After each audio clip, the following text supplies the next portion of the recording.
مرحبا بكم الناس الكل في قضية إيقاف بالحسن الطرابلسي. ليلى بن علي تصعد وتهدد بكشف ما يلي.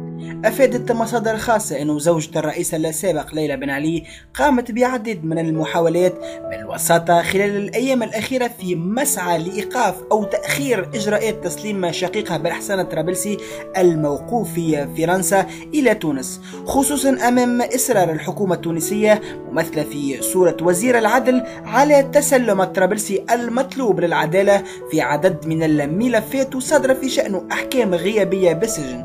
وأشارت ذات المصادر أن ليلى بن علي قد كلفت عدد من المحامين بمتابعة ملف بالحسن الطرابلسي، وتوعدت بفضح جهات سياسية في تونس ورجال أعمال ومحامين وإطارات في بعض المؤسسات حاولوا ابتزازها في هذا الملف الصريح.